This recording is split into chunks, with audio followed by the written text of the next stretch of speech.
Welcome to A Double Double and Dice with your host Kim. and Jocelyn. Pour your favorite beverage Pull up a comfy chair. because we are ready to roll.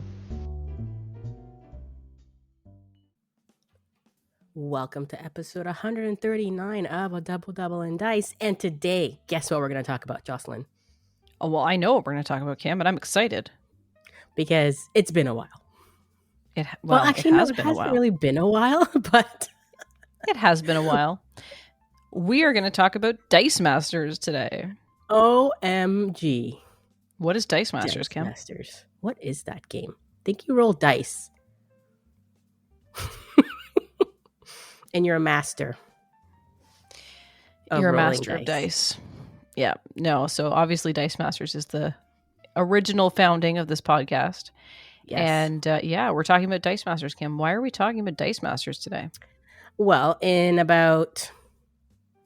actually, this is coming up quick. In about a week and a bit from the day of this recording, there will be an online tournament happening from our friends over in the Europe. Well, they're not in Europe anymore. They're in the UK, Kim. We got to be very specific. Oh, right. Yes, they're in the UK. Breath They seeded Weapon from Europe. X is hosting an online tournament. That's right. Breath Weapon And I'm X gonna try to play it. 9. Yeah. It's Madness on Infinite Earths. So today Is we're the going to format build teams. for Kim to play. Yes. Yes. If hopefully it's doable. We'll see. So the tournament will be held on May 17th, 2025, and it is going to be held online through the Dice Masters online Discord in the Breath Weapon X Fest channel. So the check-in will start at 5:30 British summertime, with first round starting at 6 o'clock British summertime, which I believe is 5 hours ahead of us here, right, Kim? Yeah, so it should be 1 o'clock Eastern time. Yeah, 1 o'clock Eastern time, but check your local time zone. Mm-hmm. We are doing Swiss rounds only for this tournament, and if we have 4 to 8 players, it'll be 3 rounds. 9 to 16 will be 4 rounds, and they got very what's the word I'm looking for? Ambitious, with a listing of a 17 to 32 with 5 rounds. I could see the 9 to 16 happening. Yeah, not much Potentially. people have signed up yet from the last I Well, checked, but hopefully A lot of people to sign up last minute. they do. It is the long weekend here in Canada land. It is. Yes. Mhm. Yeah. Yes. So rounds are going to be best of 1 and played over 45 minutes, and there'll be no turns at time. So there's a bunch of rules here. The leaderboard is going to be based on the Swiss round. Matching will be performed by strength of schedule, but it's based on challenge. So you'll need to check in on challenge and then hang out in the Discord channel and submit your team lists by the 16th of May at 23:59 British Summer Time through email. As a Dice Coalition, it says Dice Coalition Team Builder link, but that would be a Roll and Thunder Team Builder link, or through the submission process on Discord. So, what is the format? This format was tweaked from the format that was used for Breath Weapon X Fest 4, 5 whole Breath Weapon X Fests ago. It's multiverse themed, so you're allowed multiples of one of the same named character as long as they're from different sets, having differently distinguishable dice. They will also allow differently named characters as long as they're the same person as your main character and have differently distinguishable dice. So that would be like, I'm trying to think of an example. If you had like a Wally West and the Flash. Barry right? Allen. Yeah. Actually, Yeah. I'm not sure about Wally. He didn't bring that one up. Good question to ask. Isn't that the same person? Yeah. His example was Sort Barry of. Allen, so I don't know. Okay. So rules. There must be a minimum of 2 characters on your team. If there isn't 2 of a particular character, they are considered to be banned. No. All your Becky characters? Lynch. All your characters must share an exact title or be the same character. See below for examples. Oh, they have examples. Okay. All character abilities are totally independent of all the other abilities, so they don't key off one another. Mhm. If the card refers to the character, then it only applies to the character dice associated with that card. So, for example, if you have Kitty Pryde on a mission, you may spin down a friendly character with the X-Men affiliation to give Kitty Pryde plus 2A and plus 2D until the end of your turn. Only the Kitty Pryde dice that are related to on a mission would use that ability. There's another example of a Cyclops. Any generic, when fielded, active, KO'd, blocked abilities, etc., only referred to the dice that have them on their card. They are considering Doppelganger from D&D and Doppelganger from Marvel that are not the same character and cannot appear on the same team. Examples of different characters, same person, would be Bruce Wayne, Black Lantern, Batman, White Lantern, Batman, Hal Jordan in a Green Lantern team, Barry Allen in a Flash team, Dick Grayson in a Batman or Robin or Nightwing team, Steve Rogers, Iron Man of Earth 1020-10208 on an Iron Man team. This isn't an exhaustive list, so get creative. There are no restrictions on basic action cards. And then when you are building your team, you need to create a text file. Yeah, it's because you can't have multiple characters on when you're the creating same your name, team, right? Because when you check one, it won't let you check others. So there's a video on how to do it. Yeah. So Rob put a video, and look, he even put himself in the corner. Wasn't that nice of him? So if you're still struggling with it, you can email Rob a list of the cards or message him through Discord, and he'll build the team link for him. They have identified a couple of bans. So any character with only one available version of dice, design, or color are banned. Black Widow, Storm, Jubilee, and Spider-Man are the bans at this time. The list may be expanded if you find something that would particularly take advantage of the format. But if there's any questions, you can reach out to them through Discord, Facebook, or the contact us version of the website. You need to have a Challenge account and a Discord account, and it's free to play. And the prizing will be a reprint of the playmat they had designed for Breath Weapon X Fest 4, printed by Patriot Games, which is really pretty looking. Mm-hmm. So they're actually going to mail that to you if you win. And that's it. And then bragging rights, of course. Of course. So that is what we're doing today, Kim. So what are we building? All right. One of my favorite male characters. Can you guess whom? The Flash? Mm. The Flash is one of your favorite male characters. Yes, this is another one of my favorite male characters. I'm drawing a blank. How are you drawing a blank? You know how long it's been since we played Dice Masters? Gambit. Oh, of course, Gambit. Okay, Gambit. All right, so the first one we're going to build is Gambit. All right, let's build with Gambit. There are not a lot of Gambits. No, there's not. There is a Gambit from Dark Phoenix, and there's a Gambit from Avengers vs. X-Men. Why did I think there was more Gambits? I don't know. I don't know why you thought there was more Gambits, because I seem to recall when it came out in Dark Phoenix Saga that we were like, wow, we haven't had a Gambit since Avengers vs. X-Men, and some of the abilities are the same. Okay, so let's skip Gambit. Okay. Let's do... because I don't think his abilities would help me in any way. We'll go with the Flash then. All right. Flash. Which can be Barry Allen, but we don't know if it can be Wally West. So that's a question we could ask Rob. I would imagine that it could be Barry Allen or Wally West, but not both. But not both. Because they're not the same Flash, right? So Rob can correct us. Yeah, and this episode will come out before Breath Weapon X Fest happens, so hopefully Rob listens and or you send him an email. Yeah. I think we only have one Wally West though, right? I think so.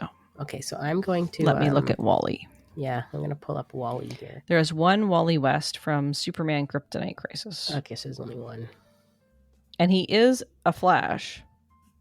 So if you wanted to play with that Wally, one of those 4 cards, I think you could probably legitimately say to Rob that I wanted Wally West Flash, not Barry Allen Flash. So here's my Wally West Flash team. Yeah. But what would you like to do? Do you want to work off the Flash cards? Let's work off there the is Flash Barry cards, too, right? And then maybe we pick like a Barry Allen and we pick a Wally West, and then we'll see what might work best. Oh, West. What might work best? There's Barry Allen from Superman Kryptonite Crisis and Barry Allen from Green Arrow and The Flash. Yes. As well as a DC promo card. So, where do you want to start? You want to start with the Flash? I think the DC one, it's from one of the sets. I don't know which one it would be under.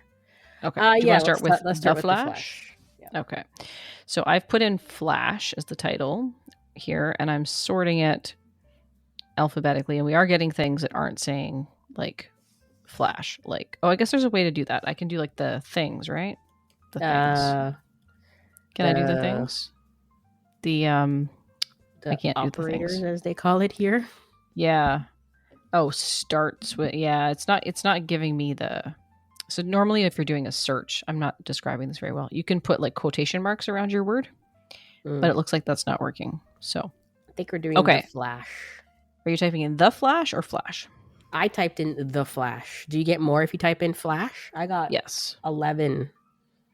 Yeah. So if I just type in Flash, I get 14, but that includes like Agent Venom, Flash Thompson, Cosmic Treadmill, Flash Museum Relic, which you can't use, right? Because there's no action. No. And Storm Boys, Flashy Sky Boys. Yeah, so go with the Flash, because I don't think he was Flash as a card name. No. The Flash, 11 cards. And what are we sorting it by? Alphabetical? I have Justice League as the first one. Oh, that's because I sorted mine. Okay. Newest from oldest is how mine goes. By set. Yeah, I sorted and now I'm screwed. So, so let me see. Can I sort it this way? There we go. Justice League. The Flash connected to the Speed Force. That's the... Yep. Okay. I don't know why it's sorted with the super rare first. Do you have a Flash card in mind, or are we just going to go over all of them? We can go over all of them, and maybe we can pick one from each of the sets. Now, the promo probably... I don't know what set that would go with. Because you wouldn't be able to have it if it's the same dice, right?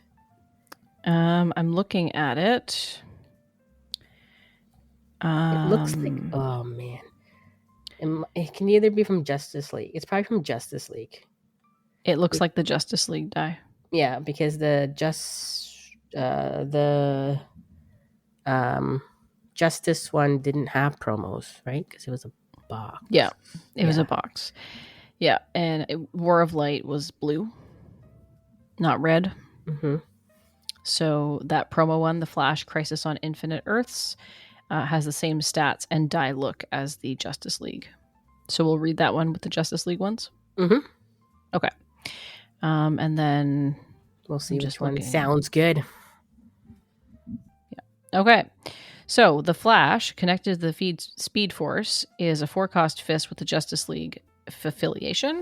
And it says it's a super rare. It says when attacking alone, if you have no other characters fielded, Flash is unblockable, and his stats in this set are 133, 244, 255. I think his stats is the exact same across all of everywhere. Yeah, all of his sets, they're all the same. Yeah, interesting.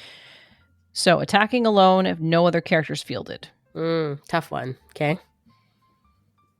Next one is Speedster. If you played a basic action this turn, the Flash is unblockable while attacking alone. So that's doable. That is doable. And then from Justice League, you have Barry Allen, the Flash Barry Allen. If your opponent has less than 3 fielded characters, the Flash is unblockable while attacking alone. And then you have your Crisis on Infinite Earths Flash, which reads... The Flash can't be blocked. The Flash may not have his attack increased. I don't think you want that one. It's a 7 cost. No, take me forever to get to that. It's fired. Mm-hmm. No, that one's not in. It did not make the team. So the Speedster is workable. And what's the super? When attacking alone, if you have no other characters fielded. That's tough though, because you usually feel sidekicks. Yeah, I wouldn't go with that one. I think you're out of the set. You're looking at Speedster or Barry Allen. Yeah. They're both 4-cost fists. Speedster. Okay, so Speedster. I think that'd be more doable if we can get a basic action that could work.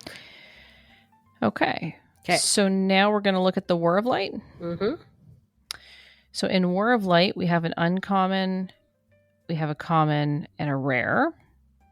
So the rare is Believe in the Impossible. It's also a 4-cost fist. This one's a blue lantern. If you have an active lantern, when the flash attacks, target opposing character die cannot block this turn. That might be tough to do a lantern. Yeah. And but they all have... count himself? I don't know. If you have an active... Like, now, he's that a symbol lantern. is a generic, right? Yeah, it's not the blue lantern. No, I think it's the generic lantern symbol. Are you sure you want to play the Flash? We haven't gone to my second character yet. So many questions. Okay, if you have an active lantern... When the Flash attacks, target opposing character die cannot block this turn. But it says... It doesn't say another or other. But I think it's the symbol. It has to be that symbol? I think so, which means you would need like a Hal Jordan or something, right? Because it looks like the Green Lantern I'm going to go check some of the other lanterns. You do that, and I will go on to the next one. 3-cost fist is the Flash, A Promise of Hope, which is the uncommon. The Flash cannot attack or block unless you have an active lantern.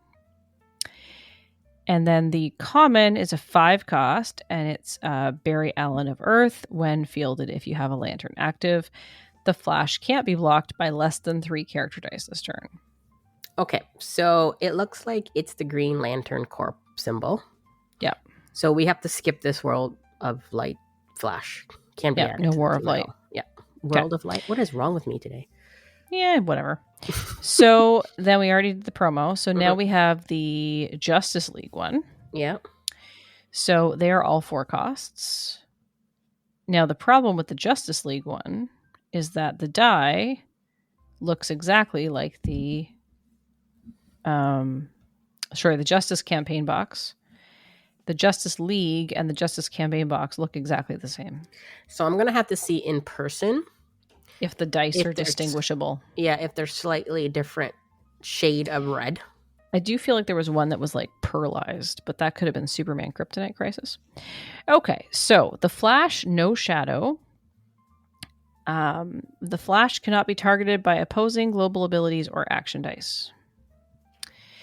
Then we have the Flash Can't Stop, which has Strike, which grants this character +2 attack, +2 defense, and Overcrush as long as it's the only die you fielded this turn. That could potentially work. Mm-hmm. And the Flash Always Fast Enough. If the Flash is the first die you purchase this game, he costs 1 less to purchase. While the Flash is active, when an opponent's attune activates, they lose 1 life. I don't know how many people are going to be playing attune. But no, and that mostly goes with D&D and maybe some other characters, right? Yeah. And then in Superman Kryptonite Crisis, we have Barry Allen, the Flash. And there'll be more Barry Allens that we can look at, right? So, but this one came up because we typed in the Flash. And again, this die looks exactly the same as the other dice. And he's got no text, just a global ability that reads global once per turn, pay fist. If you purchased a die and fielded a character this turn, prep a die from your bag. Yeah, so I'm going to have to look at these dice. Yeah, did you want to go to a different character, Kim, instead of continuing on here? Yeah, I have a feeling they're all going to look alike. Okay, so let's go to my second character that we read. If you go and look at Barry Allen, just for context. Yes. So the Green Arrow and the Flash has a different symbol. Yes, that one's easy. So that would give you something different. But all of the other Barry Allens and the Flashes all look the same and the same color and everything, except for the War of Light ones. And the War of Light ones are not going to work because you can't play a Hal Jordan. Nope, even the symbol is exactly the same. So it might be a little bit hard to distinguish. All right. So what's our backup plan? All right, we're scrapping Flash. We're scrapping Barry. A female character. Ready? Ready. Harley Quinn. Okay, well, that's going to give us lots of options.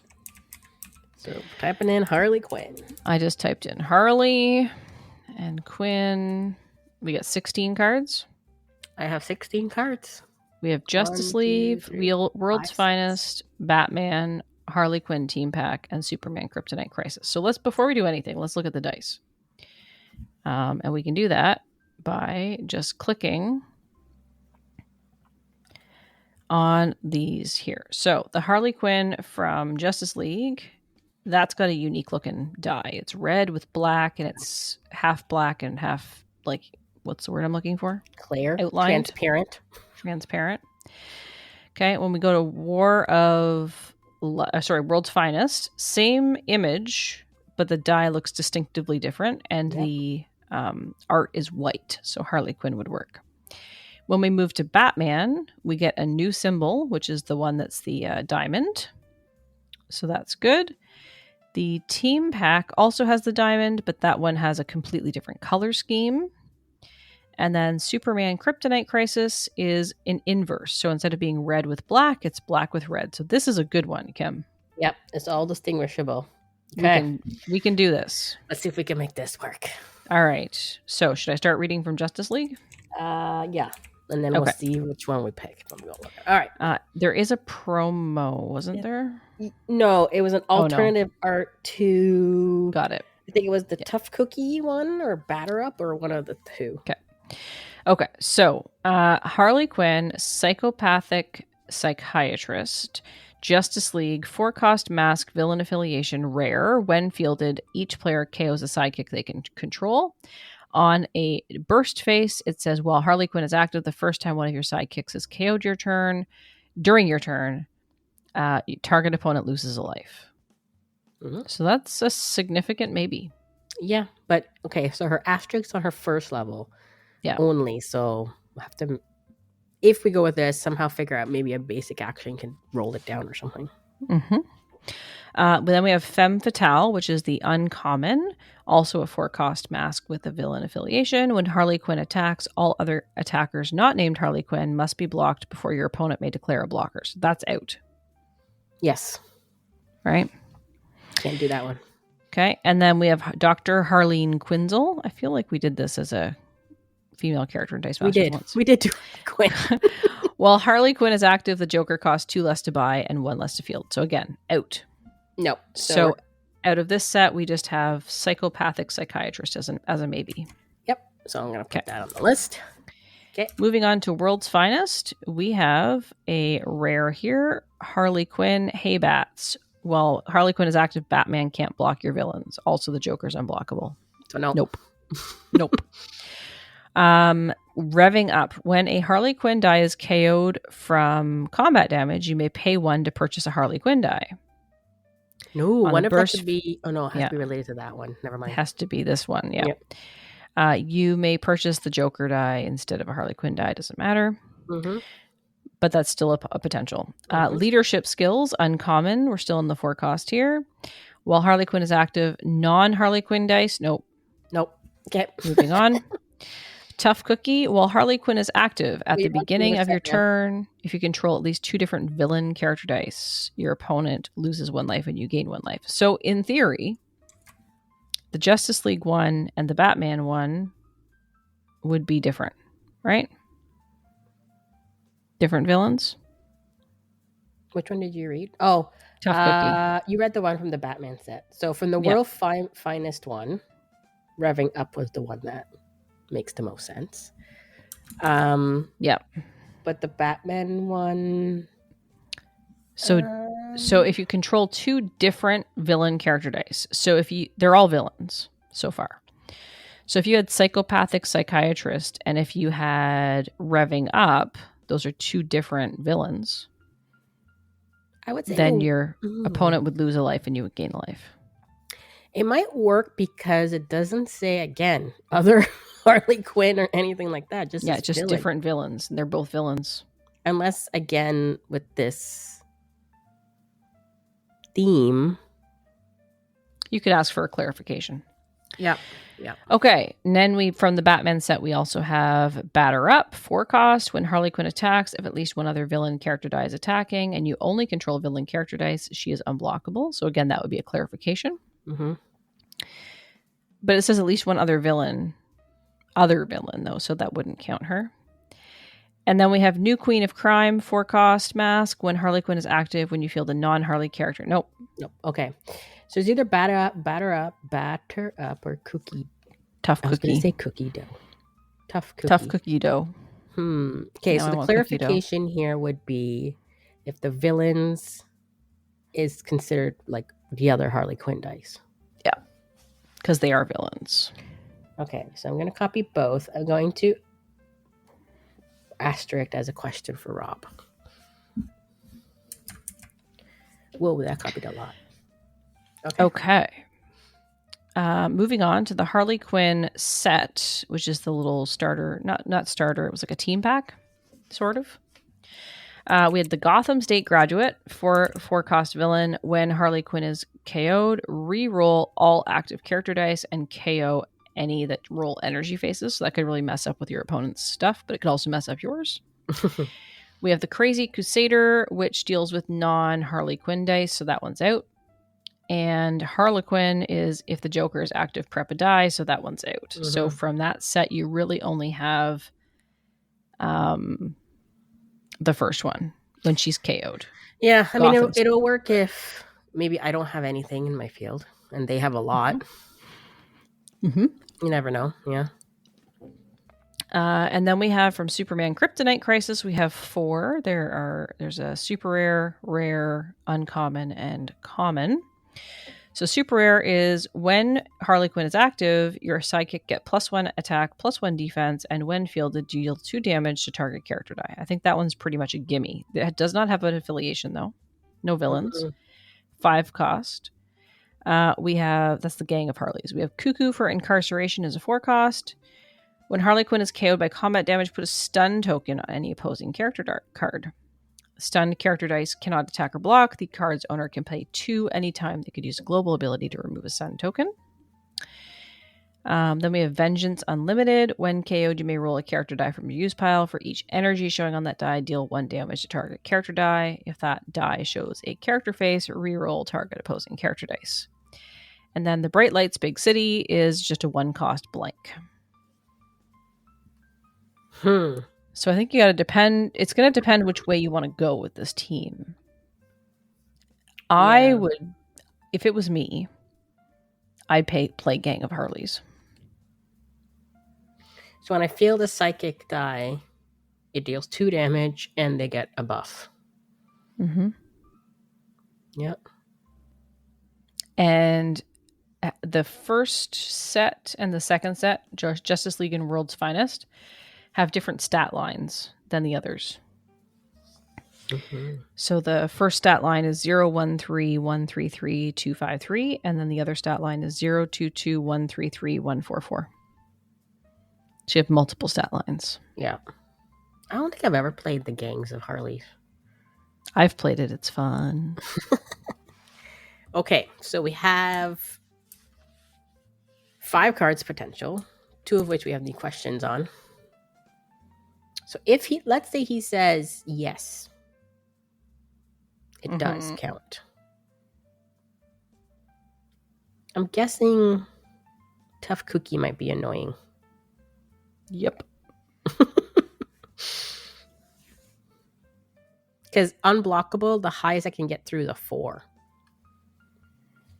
Mm-hmm. Unless, again, based on basic actions. At the beginning of your turn. Yeah. I know you've played Tough Cookie against me, and I found it annoying. It is very annoying because if I can get 2 other Harleys out there. So the way is you got to try to get rid of it, right? Okay. So Harley Quinn is looking pretty good. Mm-hmm. So would you run Psychopathic Psychiatrist? Revving up. Tough Cookie. Gang of Harleys? Gang of Harleys, and Gotham State Graduate. That will be if I think I don't have much of a field and my opponent kind of has a field, I might have to bring her out just to mess with them. And to make Tough Cookie work, you need confirmation that having 2 other Harley Quinns with the villain affiliation would trigger that. Because everything here is mostly a 4-cost. except for Tough Cookie and Gangs of Harley is a 5. Gang of Harleys is a 5. Yep. So then you're probably going to need to put with your basic actions, you're going to need prep and potentially removal. Yeah. What removes in basic actions? Ooh, let's see. I don't know. I can't remember any of this stuff. Been so long. Oh, well, I can't spell removal. I don't know if anything would say removal. Let's filter on basic actions by clicking on type. So let's see. There's like thrown brick. That would KO sidekicks. Or what's the other one? The opposite of that. Not KO the sidekicks. Yeah. I can't remember. Sidekick. Isn't it the one that does 1 damage? No? Yeah. I'm just looking for it now. And I'm not getting it. So it's maybe it's deal 1 damage. So you've got it's on the tip of my tongue. I know. It's like, I mean, there's magic missile, but that's not what I was thinking That's of. not the one. No, I know. Shocking grasp. Shocking, man. Shocking. That's it, yep. So Shocking Grasp is deal 1 damage to target character die. If it's KO'd, you may put this die in your prep area. Thrown Brick is deal 1 damage to a character die. If it's not KO'd, put this die in your prep area, right? So yeah. One of those should get me to a 5. I think you'd have to worry about your opponent buying them, though. Do cost, right? Both of them, right?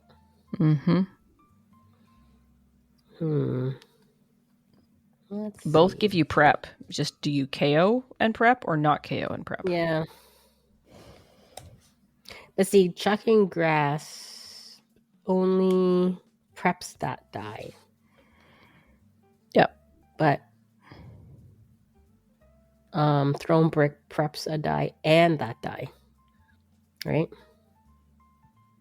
This is true. But you're right. It'll have to be like a first turn purchase. But you probably want to go second. And buy 2. Yeah. Because if they go second, they're going to buy 2. You won't have your chance to buy 2. And then for your prep, you might want to go with the mask prep. Villainous Pact. Your opponent chooses, because then you could even use the action. Your opponent chooses 1 non-villain character. All other non-villains cannot block this turn. You're playing villains, so you're fine, right? Yeah. Is it 4 cost? Yep. And then the globals pay a mask once per turn. During your turn, if you have no dice in your prep area, you may draw a die and place it in your prep area. Yeah. So and you're going to have lots of masks because Harley Quinn is all masky. Is she all mask? Yeah, I didn't see. She was all a mask. Yeah, I'm fairly sure she was all masked. Oh, hang on. Harley. Yep. All masks. So it's better than trying to do like a prep with a fist or something in case you don't roll a sidekick. Right. I would go Villainous Pact. Villainous Pact. All right. Because there's 1 chance that you would have a non-villain character die that can't attack, which would be the Gang of Harleys and or sidekicks. Right? Yep. Okay. Cool. Well, that seems like a fun team. Yeah, Harley is crazy, chaotic. Okay, so I'm going to ask Rob after this. And then maybe in our show notes, I can give an answer. Yeah, exactly, right? All right. Did you want to build with anything else, Kim? No, those are the ones I had in mind. That popped in my head. That could be fun. I couldn't think of really anything else. Well, it's pretty fun. There's a lot out there that you can choose from. That gets overwhelming. I think I did Catwoman on the last breath weapon. She didn't do so good. It's good you're trying something different. Yes. So, should we jump into orbital strike? Yeah. Should we jump into the dice bag, Kim? Yep. So we have a double dice bag because we recorded our 2 episodes previously back to back, so we didn't have a dice bag for our It's Not Another Con. Or not that kind of con episode. So in that one was when we talked about the board game convention Breakout Con. And we heard from Jackalope Spam, and he said that he's played Genotype. It's a decent game and makes the theme work. My wife studied genetics for her degree and really liked the game. So that's pretty cool. Like if you're someone who studies that type of thing, if that's your, your jam, and you still enjoy the game, I guess it shows that they did their research, right? Yep. Okay. I don't remember us talking about that game. What was it about? I think it came up because the game that Rob and I played, it said that it was the same company that made Genotype. Oh, okay. Yep. Stonemaier. Okay. Possibly. And then Collector Rob confirmed that his little wee man his little wee man Harry, just turned 7. So we were right. Because I think we said he was 7. Collector Rob said he participated in the Unmatched tournament last year, which would have been at the name of the UK Games Expo. That's the one. He said it's a straight knockout competition. You get randomly assigned 2 characters at the beginning. If you win, you keep the character you didn't use plus the 2 that your opponent had. He got knocked out in round 2 last time to the eventual winner of the tournament. So that's pretty cool. If you're going to lose to the winner is the way to do it. So that was all we had from not that type of con. And then when we jumped into our previous podcast, which is If You Can Read, You're Good to Go, which was, we talked about Villainous, right?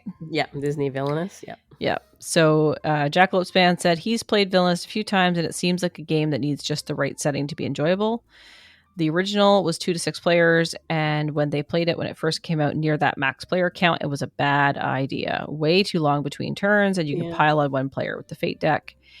Played an expansion later, but just 2 players. It was much better experience. He'd highly recommend sticking to 2 or 3 players. If you have 4 players, just split it into 2 games of 1v1. So that's interesting. Mm-hmm.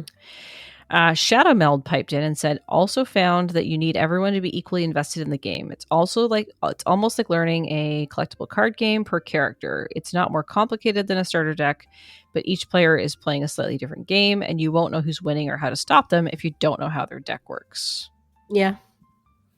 That's why you probably need to pay attention to what their goal is. Mm-hmm. And then kind of watch, and then that's when you have to sabotage them pretty much. Yeah. Yort said that they found Villainous to be okay, ? It wasn't bad, but they just never seemed to take it off their shelf. He's not sure if having played Root a lot before Villainous impacted that, but it sat on the shelf for over a year and kept getting passed over. Full disclosure, ours is the Marvel version, but Marvel is also more popular than Disney in our house. And then Collector Rob rounded out the feedback on Villainous. Lots of Villainous feedback again. He'd played Villainous once with his wife. It was decent, although they've not played it since. And now he's thinking maybe they'll dig it out next time that we play something. So we encouraged him to bring it back out. He also had a comment regarding Lego, because I had mentioned that I had bought Lego for my nephew. He says, I realize it's not you that needs to be sold on it, but regarding the Lego, I would say as long as your nephew isn't going to try and eat the pieces, then he should be fine. Which he's not. No, both my nieces and my nephews would not eat the pieces. He says the great thing with Lego is that it improves fine motor skills and also how to follow instructions. Mm-hmm. So that's a good call out. It was a lot of pieces though, so I get it. So I'll wait until he's a little bit older for that set, and or he can build it at Auntie Joss's house because it's in my basement now. So, just waiting for the right time, but it will not be this birthday unless I want to be disowned by my sister. And I don't. So that was our dice bag, Kim. Did we have anything else we wanted to talk about today? No. I have some take backs.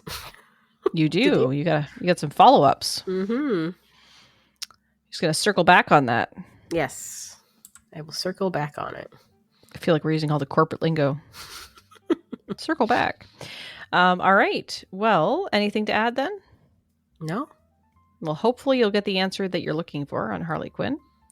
And as you mentioned, you should be able to provide an update in the show notes for our listening public. And we hope that you've enjoyed hearing us talk about Dice Masters once again. It was actually kind of fun, even if I couldn't remember the names of the cards because it's been too long.